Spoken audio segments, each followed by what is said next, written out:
voilà donc première partie bi lii lañ leen andi lool maanaam les idées reçues li ngeen di tàmm di dégg ci karaw yëpp naam am na wala amul andi nañ leen ci leeral ak les incontournables routine bëri na ku nekk ngi naan routine faut savoir une chose routine ku nekk yaa koy seetal sa bopp selon ce type de cheveux cheveux crépus cheveux fins cheveux poreux et cetera yow yaay jéem a étudier xam ban cheveux nga am nga def ay recherche xam ne diw bi ngay utiliser yow kii mën nga bokk ak nit ndey ak baay par exemple man ak sama grande sœur suñu cheveux yi c'est diamétralement opposé te pourtant ñoo bokk ndey ak baay donc c'est quelque chose vraiment de très personnel donc ku nekk da ngay jéem a jàngat jéem a comprendre ce cheveux li mu bëgg li muy bañ nga nekk ci loolu te bañ toppandoo voilà donc première partie bi loolu lañ leen andi deuxième partie bi moom la ñuy ñëw def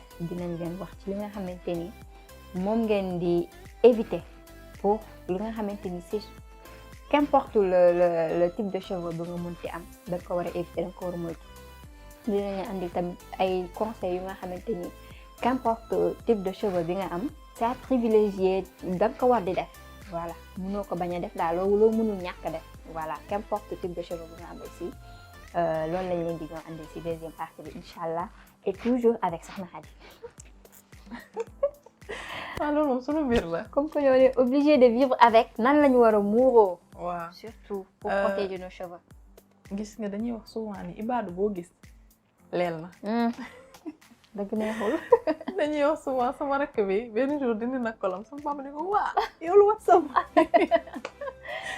donc éviter di serrer col yi. di leen serrer nii. am mën nga muuru. am style yu bari. yu rafet. tu n'es pas obligé de serrer. ce qui surtout si fii nga xamante ni. à chaque fois dama koy wax sama tuto yi. voilà fii nii karaw yu ndaw yu fragile yi ci la nekk. ci la nekk waaw karaw yu gaaw a dagg. mais yu yéex a sax. surtout xam nañ ci dara ñun ñëpp. donc éviter vraiment. di serrer seen col yi pour bañ di leel. d'accord donc loolu na ko ñëpp jàpp. alors mettre directement le voile sur les cheveux hydratés li ñu wax sànq. wax nañ ko waaw wax nañ ko ci première partie bi.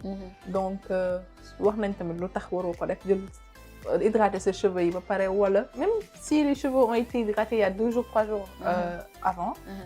jël voile bi rek teg ko ci sa kaw cheveux yi. déjà voile bi li muy tilim dina bari da ngay fóot ba sonn. mais également. day naan dafay wowal karaw. daf koy wowal parce que soo yoree yenn voile yi daf koy xëcc. xam nga cheveux crépus dafa voilà dafa comment dire curly. ondulé voilà am na plusieurs types. donc loolu mën na accrocher aussi col bi. daf koy dagg donc privilégier les sous-voiles en fait. ok les frottements répétés des cheveux au tissu non adapté mooy comme on disait. voilà nga tëdd foo nga xamante ni coton la. tissu non adapté comme col yi. parce que colu satin moom ñu koy muuroo bariwul ndax day glisser. en plus of tànk. voilà léegi di tëdd fu nga xamante ni. ce n'est pas un tissu satiné. également utilisé pour sécher ses cheveux serviette.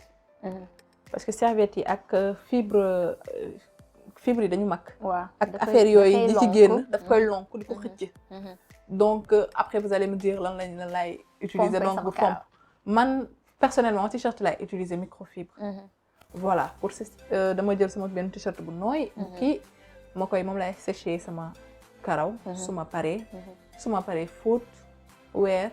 mu wow ba prochaine routine. mën nga bàyyi à l'air libre bu fekkee am nga temps. voilà bu dee am nga temps.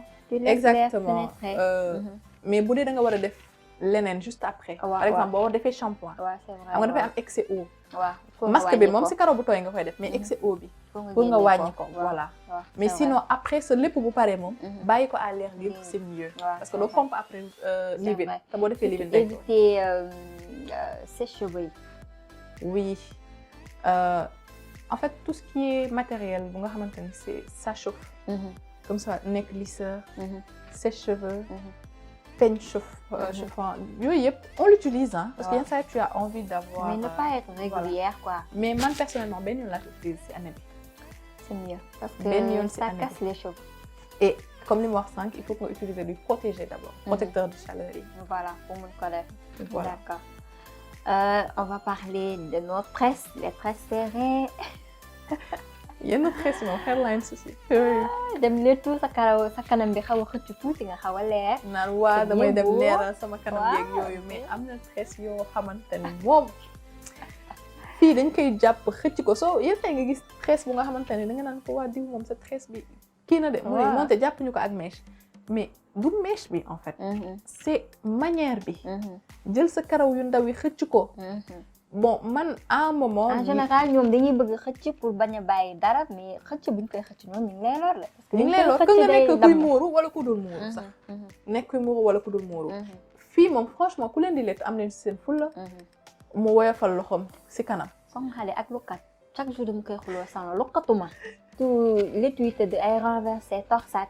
pare ñu lukat bi dama koy xuloo ak ñoom foo jaa ñu ne lëkkee lukat pour létt bi set lukatuma damay muuru mais même soo muuru sax lukat c'est pas bon day créer chute des cheveux bu day yàq repousse bi voilà dafay yàq parce que karaw yu ndaw yi sax merci et loolu après mooy indi sëq bi en fait il y a des nouveaux cheveux bon bokk na si li indi sëq bi plutôt yuy génn ak yooyu noonu nga dem lukat ko ray leen donc yii moom man sax bon après je peux me le permettre damay muuru mais am na ñu dul muuru peut-être duñ ko mën a permettre seen bopp sama yii su ma naan léttu ak lu ma mënti léttu dama naan la boo ko naree xëcc moom muy dagg dama naan la bul ko laal parce que à un moment léttoon nañ ko mu dagg c'était affreux ba pare màggam dafa yéex donc ci laa kii ba mu ñëwaat daanu ma ko laal di ko toppatoo voilà comme ni mu waxee ba mu ñëwaat léegi nag ñi nga xamante ne muuruwuñu mais nañuy def lu nga létt yu nga xam ne du sew torop di ko xëcc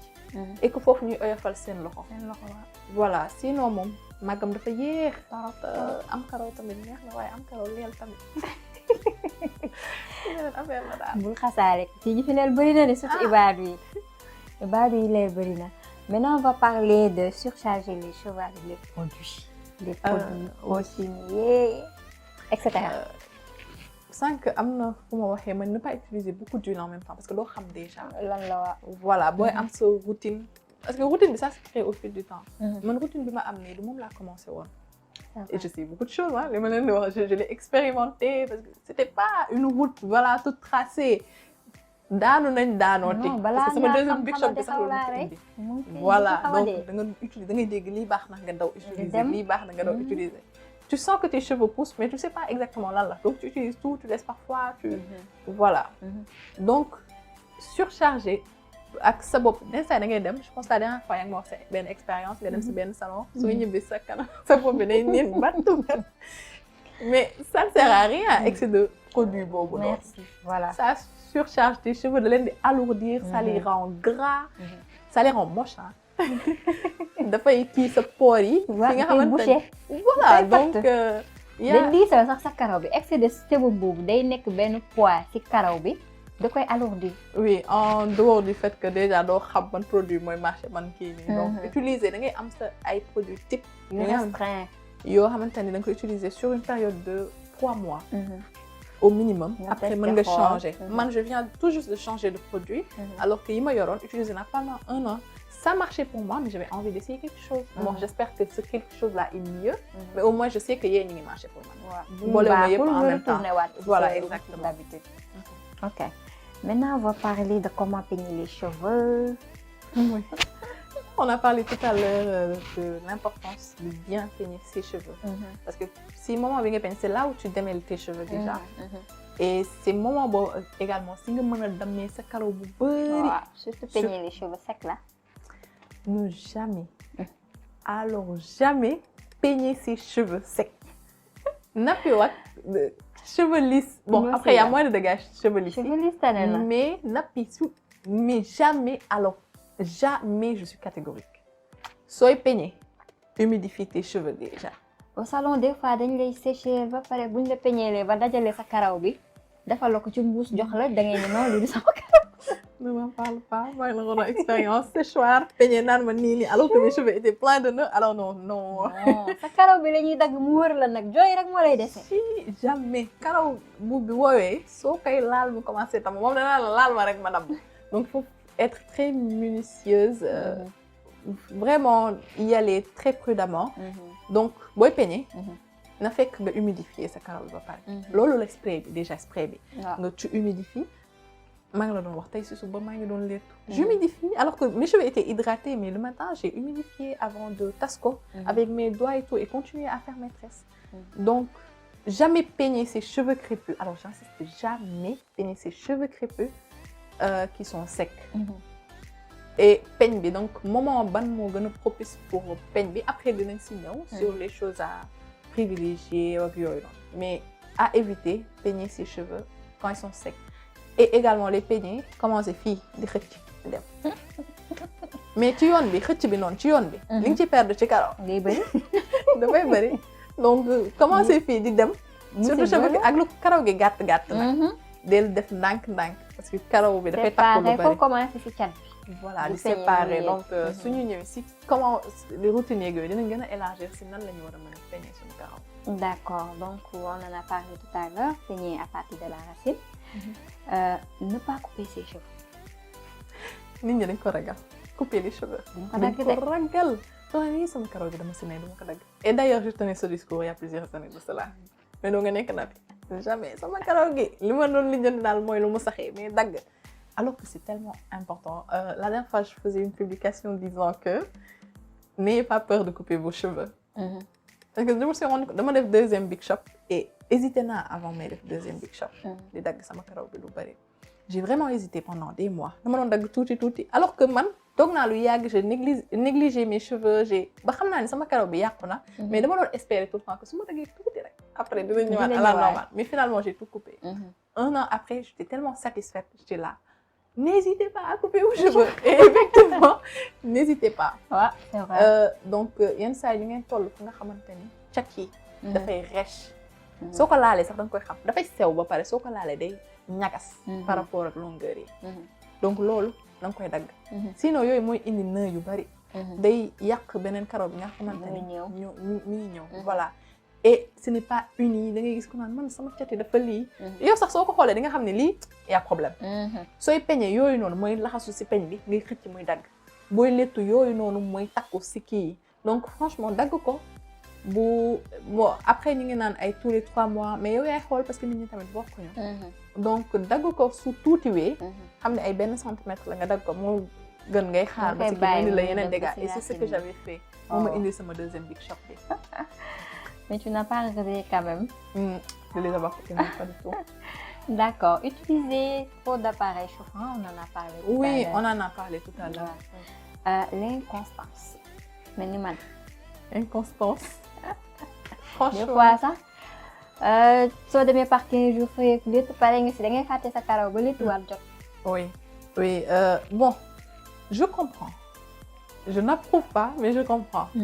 Surtout soo nekkee si vie active ak loo mën ci def même bu dee da ngay toog kër ga mais nga nekk di liggéey tout le temps yaay togg yaay gérer ça demande beaucoup de temps et tu n'as pas toujours ce temps donc je comprends que routine jot nga ne damaa sonn mais c'est ton ennemi cette inconstance là donc il faut nga boo bëggee am ay résultats da ngay constant ci li ngay def sur la durée.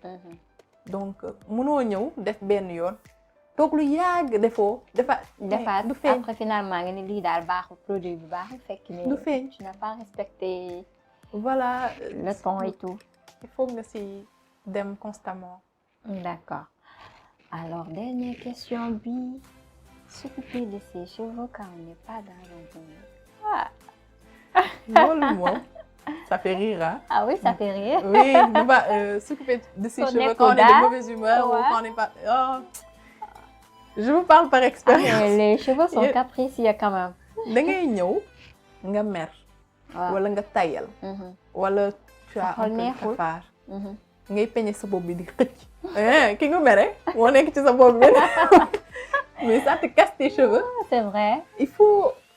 Et j'ai expérimenté les deux. Hein. Il faut s'occuper de ses cheveux quand on est de bonne humeur. Moi, je me produit si j'avais hâte d'essayer. J'étais vraiment contente. J'ai envie de rester à la maison, me couponner les cheveux. Je devais sortir avec des amis, mais finalement, non. J'ai envie de rester à la maison, me couponner les cheveux.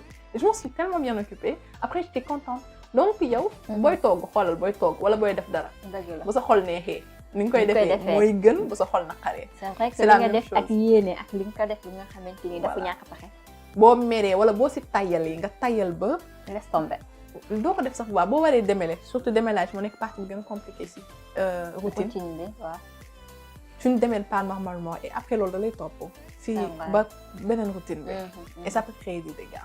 alors dañuy ñëw si beneen partie bi muy les choses wax nañ les choses à éviter bu ñu waxee li nga xam dañ ko war a moytu war nañ wax nit ñi tamit li nga xamante ni war nañ ko def mënu ñàkk léegi les choses à privilégier déjà avoir une routine simple bu ñu nee routine simple il y a shampoing conditionneur leave-in scellé comment ça se passe Voilà. Simple là, parce que ça ne sert à rien d'avoir une routine très compliquée. Certes, bah, donc commencer à zèle, tu trouves le temps, les gars qui et c'est motivé. Mais après, tu as moins de temps et voilà. Et au fur et à mesure, tu vas convenir. Donc, routine simple, shampoing. C'est essentiel, on en a parlé de l'importance du shampoing, des races. Donc, vos shampoings, c'est beaucoup, vous parlez. Nga daal di def conditionneur mooy li ñuy woowee démêlant. Bon après je suis là pour parler de mon expérience personnelle. J'ai utilisé les démêlants pendant plusieurs années. Après j'ai arrêté d'utiliser parce que li ñëw après démêlant bi mooy masque bi. Démêlant bi day conditionne dafay ça apporte un peu d'hydratation parce que sa karaw bi nga mën ko peigner et tout. Le masque également ça nourrit tes cheveux, ça apporte de l'hydratation et conditioning am moo gën a profonde que bu démêlant bi.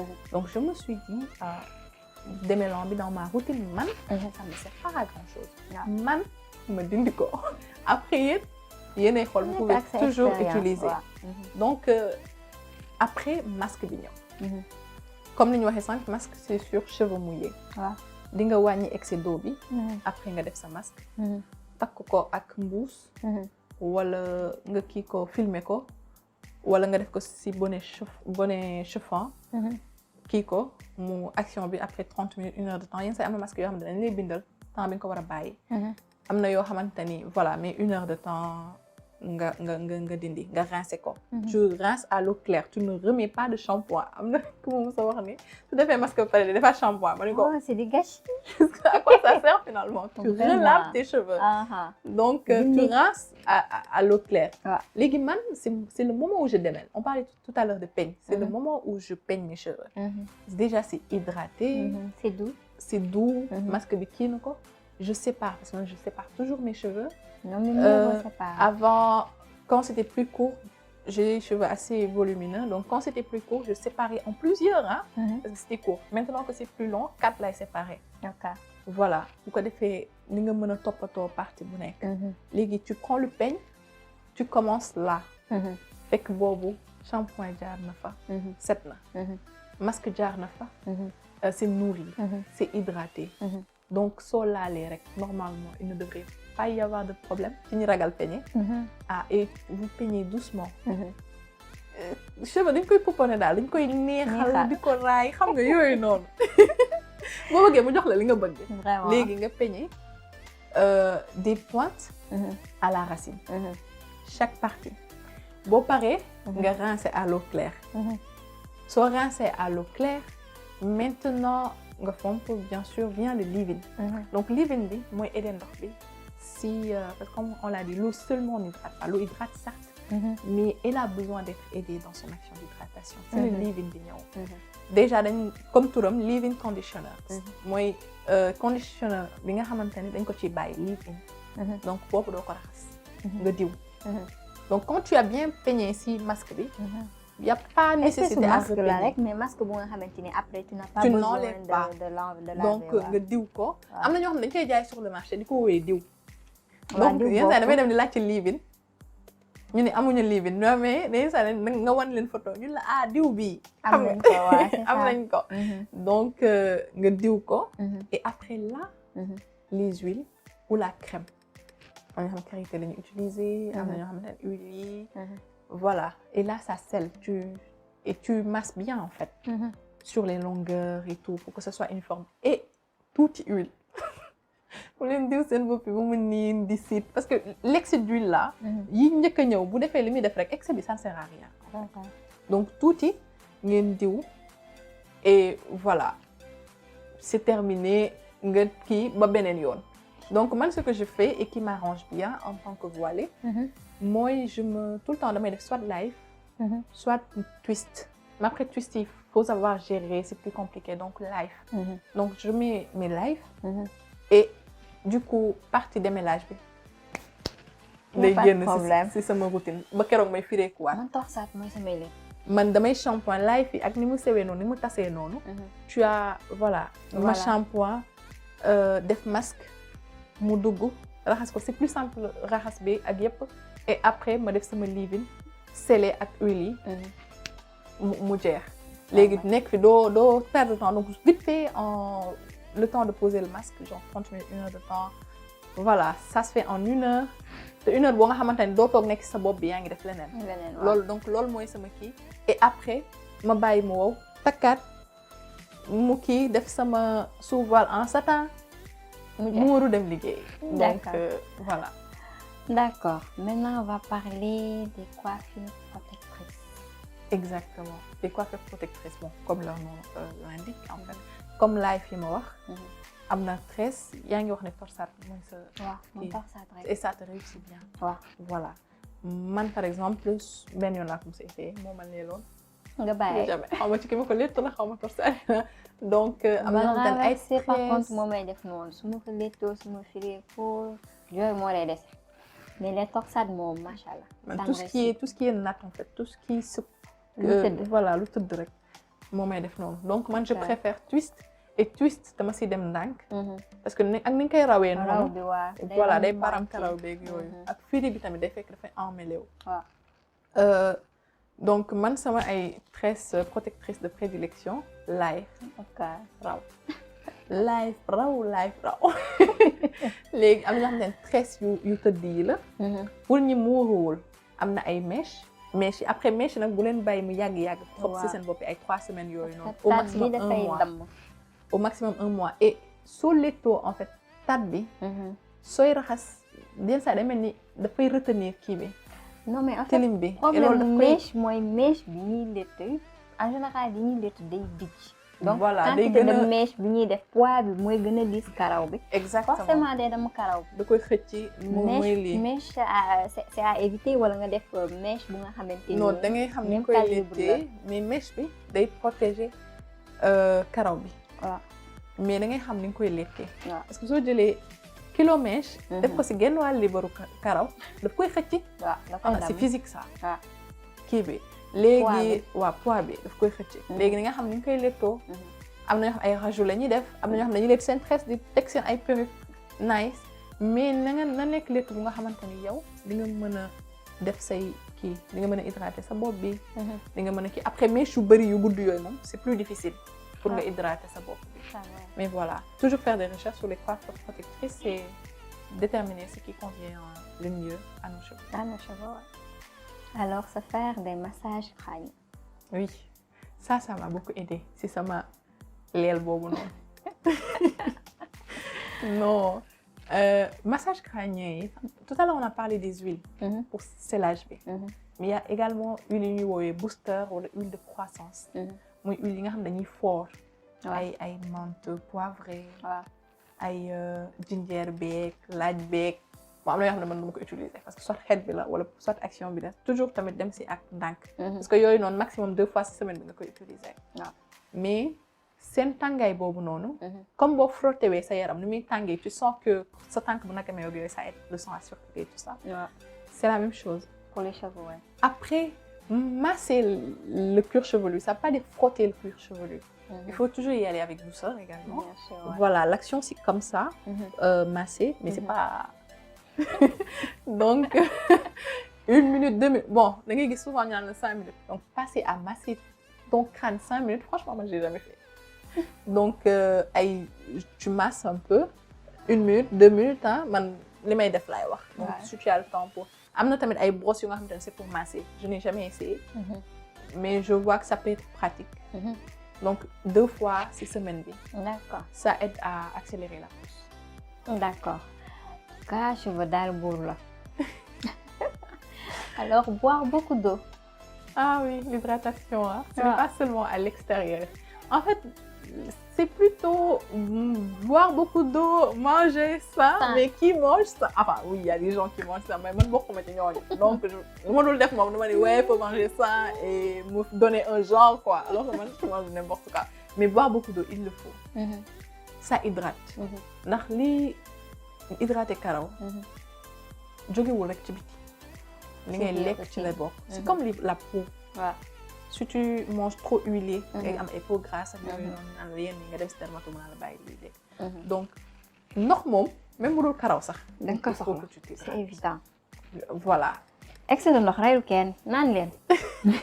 naan leen. ñi topp activité yi fàtte naan alors que naan Boo nekkee ci activité yi c'est sax nga war a gën a extrêmement mën a bon. naan. non Sénégalais li muy naan bëriwul de. à part weeru koor heure ndogu jot ñu naan. ñu naan waaw te naan boobu sax. waaw mais en journée dañuy fàtte naan. non faut boire. wala peut-être boire ñu beaucoup lekk après naan tuuti jeex na mais toog nii rek xëy na ndox naan nii Il faut sans pour boire autant beaucoup ñu d'eau. mar. Il faut boire déjà dès le lever. À jeun, dès le lever, boire de boire l'eau. beaucoup d'eau. Avant le petit déjeuner, avant le déjeuner. Parce qu'après, lekk naan, bon, moi, je ne le fais pas. Et je n'en ai pas une connaissance vraiment, mais dañuy wax ni ce n'est pas conseillé. Da ngay xaar. Bien sûr. Soo bien lekk ba sûr. pare da ngay xaar 1h30, 2h. non mais dama la wax juste Mais habitude naan avant. sénégalais yi. Si, bu si, ñu noonu la ñuy lalee def. añ ndox la ñuy njëkk teg ak kuddu yi. Non, teg ko mais ci plat, naan bi, ça tout. vient avant. Voilà. Naan 30 minutes après, ou quelques minutes C'est après. ça. Plutôt avant, excusez-moi. Nga doog a lekk. Mais boire beaucoup d'eau. Franchement, essayez de boire. Bon, ça, au moins 2 litres de journée. Parce que je pense que c'est mon minimum. 2 litres d'eau par journée. mais bien sûr. C'est mon minimum. c'est essentiel pour les cheveux pour la peau pour les reins. Pour les pour reins. beaucoup de choses quoi. Oui, boire la beaucoup peau, d'eau. les cheveux, pour la Voilà. beauté. Il faut dormir beaucoup tous les pour avoir organes une ont belle peau, besoin mais d'eau. il faut boire beaucoup d'eau pour la beauté également. Alors pour terminer on va parler de la patience et de la régularité. waaw évoqué nañ ko sànq. amoon naa benn xarit bu nga xamante ni. parce que je joue un peu les coach capillaire avec mes amis.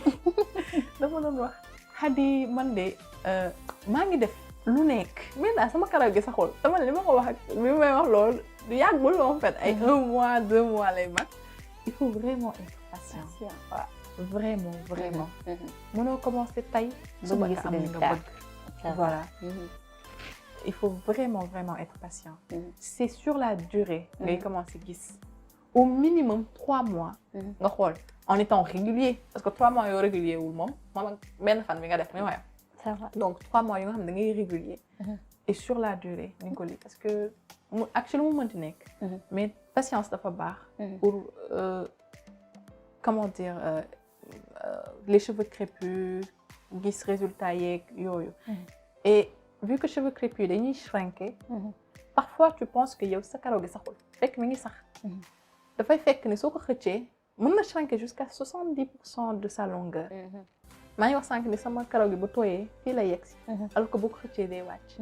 donc voilà mën ngeen di xëcc di xool seen kii mais ne perdez pas patience.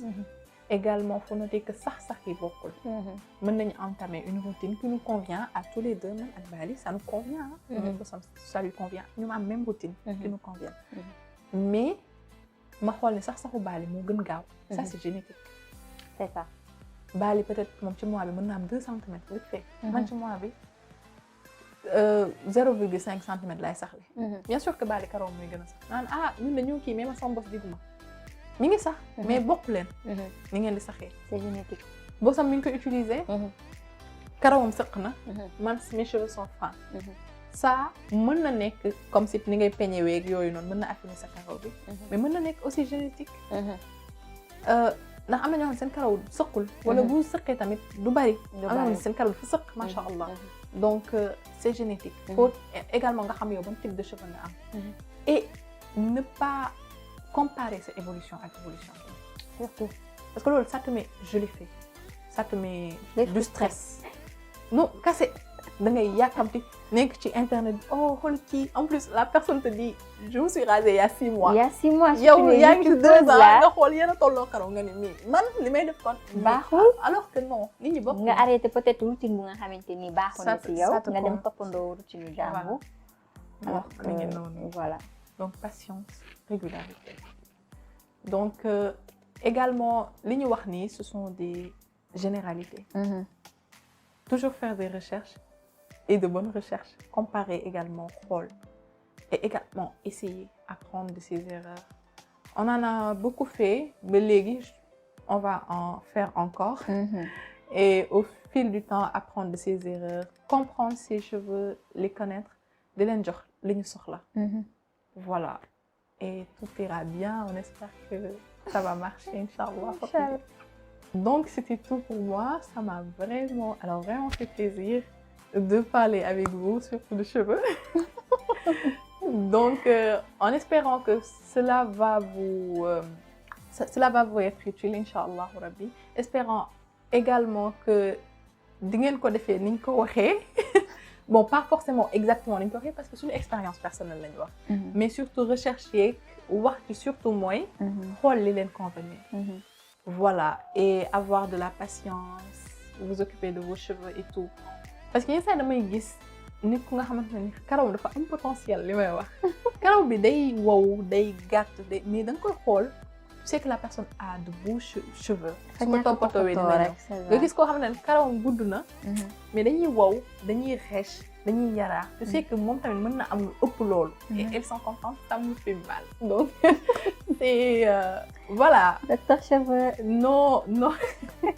nos cheveux crépus mooy ñooy suñu couronne li ñuy wax surtout voilà mën nañ moom ak voile bi benn yàqalu si moroom et ça fait toujours plaisir nga jàkkaarloog sa seetu tas sa karaw pour falaale même si voilà keneen gisu ko mais ça fait plaisir ah pour les mariés keneen mën na ko gis ah waa tamit loolu surtout baax na loolu surtout waaye sama genre célibataire gi moom taxaw ci seetu bi mooy suñu plaisir donc ça m'a fait plaisir et voilà merci au revoir